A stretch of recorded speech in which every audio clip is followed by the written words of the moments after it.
Hello, Dr. John here. Happy to be talking to you today.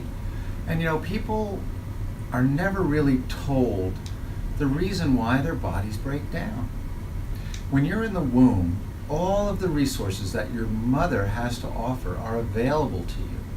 So you develop this wonderfully strong, intelligent, vibrant child by the time it's developed over a 9 months period of time. And that's because at the moment of conception, that one cell that was once all of us was infused with intelligence, that innate intelligence that took you from one cell to 400 trillion cells. However, once we're born, what happens is we have to transition from this on-demand source of oxygen, nutrition, and even excretion and removal of wastes through what we call the umbilical cord. You got to transition into life now, okay? So means we switch over to the oral cavity for food and consumption, and then we have to eliminate through our alimentary and absorb through the alimentary canal. We have to breathe through our lungs, okay? A lot of things go on with this transition. So how well we transition into life is important at our time of birth, but how do we keep this going throughout our lifetime? Because sickness and disease is really a result of your capacities in life, your internal capacities versus external demands. And this chart says it all, the cause of dis-ease. We're talking about dis-ease, a hyphenated word, a lack of ease in the body, a lack of coordination of function. So what happens? Ultimately, it's an interface between capacity and demands. So here's your body.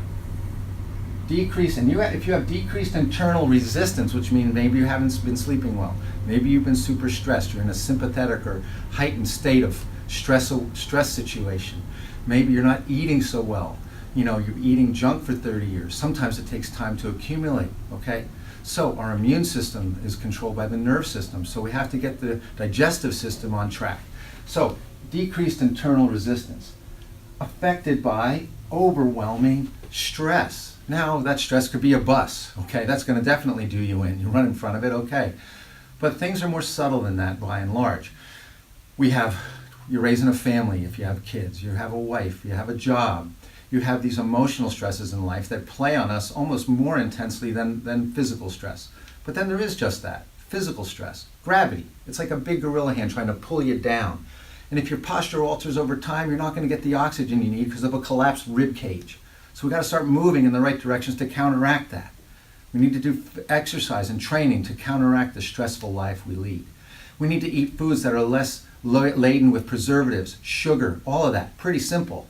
Do we need another book about sugar? You know where it is. You just got to discipline yourself to do something about it.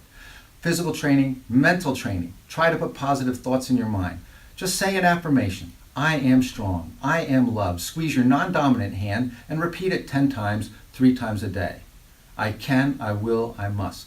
Your non-dominant hand creates an emotional attachment to what it is you're saying, thus penetrating the conscious mind, which is judging you continuously. So decreased internal resistance coupled with overwhelming stress affects neuromuscular tension. That's going to distort the spine. Spinal subluxation imbalance, which creates nerve interference. A decrease in the flow, the communication between body and brain, brain and body. That's a subluxation, spinal misalignment. That's what we correct. The adjustment reboots your system. That's my point. Your body is like this transmission of a car. Now these new cars learn how you drive, okay? If you drive like a lead foot, like stressed out and crazy, it learns how to shift and accommodate your style of driving, your lifestyle of driving.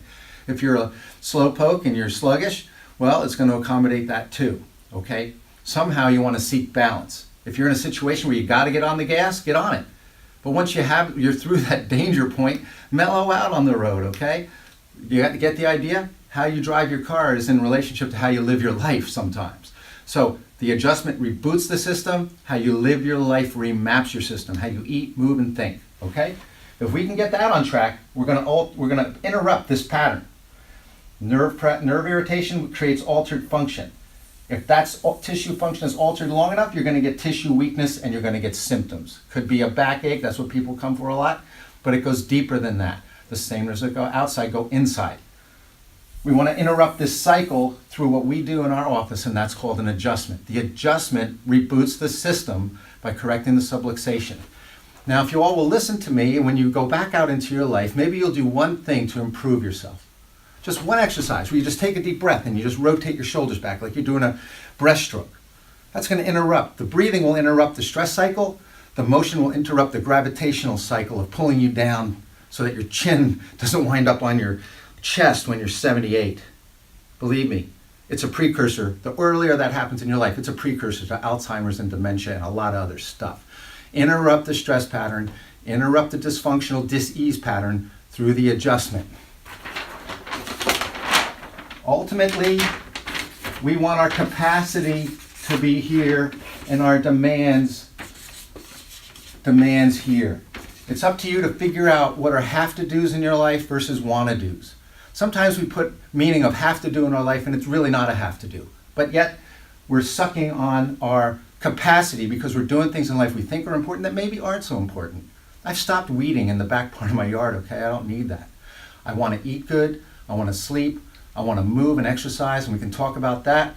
Tai Chi, strength training, walking, heart rate variability. Capacity versus demand. It's constantly in flux. You don't want this. That's dis-ease, okay? So let's train our bodies. Let's reboot our nerve system, reboot our life, reboot our situation through the adjustment. When you leave here, think positive, move, do the backstroke, okay? And, start eating a little better, okay? Do the smoothie in the morning, take your omega-3s, okay? Have a great day.